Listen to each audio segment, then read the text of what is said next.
National parks are supposed to be places of peace, where you can escape the chaos of life and reconnect with nature. But deep in those forests, far away from other people, things aren't always as safe as they seem. This is a true camping horror story from the backcountry of the Pacific Northwest. A story that still haunts me every time I close my eyes. I was working as a seasonal park ranger at the time, and after weeks of patrolling crowded trails and answering tourist questions, I wanted nothing more than to get away. Truly away. So on my day off, I packed light tent, sleeping bag, a little food, and my knife and hiked deep into the backcountry. No marked campsites, no other hikers. Just me, the trees, and the sound of a creek I'd found on the map. When I reached the clearing, it was perfect. A small stream for water, a fire ring left behind by some forgotten camper, and just enough space for my tent. The air was heavy with pine and the cool dampness of the forest floor. That first evening, I cooked some noodles, stoked the fire, and sat back to watch the stars. And for a while, it was exactly what I wanted. Silence, peace, escape. But then I realized something was off. The forest was too quiet. No owls, no insects. Just the constant rush of the creek and something else. The kind of silence that feels like the woods are holding their breath. I crawled into my tent and zipped it shut, telling myself I was just being paranoid. I drifted off eventually, but sometime after midnight, I woke up. At first, I thought it was a dream, but then I heard it heavy breathing, slow, deliberate inhales. It wasn't coming from inside the tent, but just outside. I froze, barely daring to move. My heart was pounding so loud, I was sure whatever was out there could hear it. I thought maybe it was a bear, so I stayed completely still, gripping the handle of my knife. But then the breathing changed. It became rhythmic, too controlled, almost human. And then words, whispering, low and guttural, in a language I didn't recognize. Not quite English, but not animal either. It was as if someone was trying to imitate human speech, but getting it horribly wrong. I lay there for what felt like hours, listening as it circled my tent, the ground crunching softly under its weight. Every so often, the whispering would stop, only for the breathing to return right at my ear, just inches away from the thin fabric of the tent wall. At one point, I finally gathered the courage to grab my flashlight. My hand was shaking so badly, I could barely click it on. The second the beam lit up the tent's thin nylon walls, the sounds stopped. No breathing, no whispering, nothing. I held that light like a lifeline, every muscle in my body tense. And then, just when I thought it was gone, I heard it again. This time from the trees, a snapping branch, Then another, pacing, circling, keeping just out of sight. I didn't sleep the rest of the night. I just sat there, flashlight in one hand, knife in the other, waiting for dawn.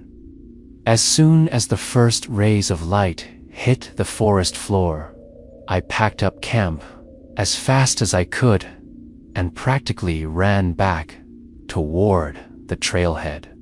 When I finally stumbled back into ranger station territory, sweaty and pale, another ranger noticed me. He asked where I'd gone camping. I told him by Deadwood Creek. The look on his face froze me in place. He shook his head slowly, and in a voice barely above a whisper, he said, "You shouldn't have camped there." That's where the disappearances happened. I pressed him, asking what he meant, but he wouldn't say another word. He just walked away, leaving me standing there with more questions than answers. To this day, I don't know what was outside my tent that night. Animal, human, something else entirely. All I know is that I will never camp alone again. And if you ever find yourself in a national park, setting up camp by a quiet little creek, just remember, sometimes you aren't the only one out there. I was stationed at Yellowstone a few years back. During the summer season, the park is always flooded with campers and hikers. Most of the time, people come back from their trips with nothing more than bug bites and good memories. But there are some who don't come back at all. This story isn't one I read about. I was there. I saw the aftermath with my own eyes. It started with a man named David, mid-40s, solo traveler, experienced hiker. He checked in at the ranger station before heading out toward a less traveled trail near Shoshone Lake. He signed the log, smiled, and told us he'd be back in 3 days. He never came back. At first, we thought he was just running late. It happens. People lose track of time when they're out in the wild. But when the 4th day passed and his car was still in the lot, we knew something was wrong. We launched a search and rescue operation. Dozens of rangers, volunteers, even dogs.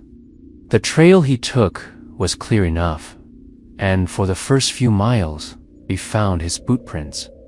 Consistent, straightforward, but halfway in, the tracks stopped. Not faded, not washed away. Just stopped, like he had been walking and then suddenly lifted straight off the ground. About 2 miles from that point, another ranger radioed in. He had found David's campsite, tent set up neatly, sleeping bag unrolled, his backpack still zipped, food untouched. It looked like he had just stepped away for a moment and never returned. The strangest part, his campfire was still smoldering. We searched for 3 more days. No broken branches, no drag marks, no sign of struggle. The dogs would pick up his scent, follow it for a few yards, and then lose it completely as if the man had vanished into thin air.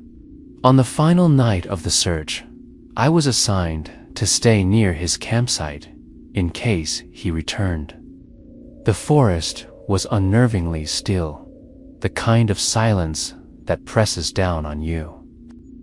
That, when I heard it, a voice, faint, carried on the wind. It was a man's voice, calling out, "Help! I'm over here." I grabbed my flashlight and called back, but the voice never answered. I pushed into the trees, following the sound, but no matter how far I went, I couldn't get closer.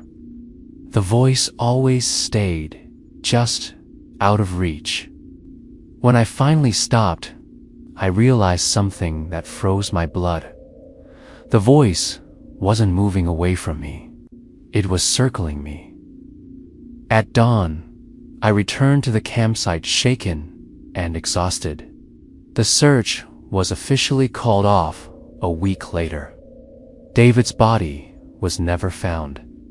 His gear was collected and logged, but his disappearance was filed as unresolved. Years later, whenever I hike that trail, I still think about that night, about the voice in the woods, calling for help, but never letting me get closer. And sometimes, if you camp near Shoshone Lake, people say you can still hear it faint, desperate, begging you to follow. But no one who followed has ever come back. Most people assume the scariest things in the woods are animals, bears, wolves, mountain lions. But after what happened to me one night in Glacier National Park, I can tell you this: the most terrifying thing you can encounter in the forest is another person. I was camping alone, tucked away in one of the more remote campgrounds. The park was packed during the day, but at night, the forest swallowed everything in silence. By 11 p.m., the fire had burned low. I zipped myself into the tent, listening to the crackle fade into embers. The woods outside were pitch black. And then, just as I was drifting off, I heard it. Footsteps, slow, heavy, crunching the gravel path just outside my tent. At first, I thought it might have been a late hiker returning, but the steps stopped right in front of my tent. And then came the breathing, low, steady, human. Someone was standing there, listening, watching. I froze. My phone was at the bottom of my bag, my bear spray buried under clothes. All I could do was stay still. Then, barely above a whisper, I heard it. "I know you're awake."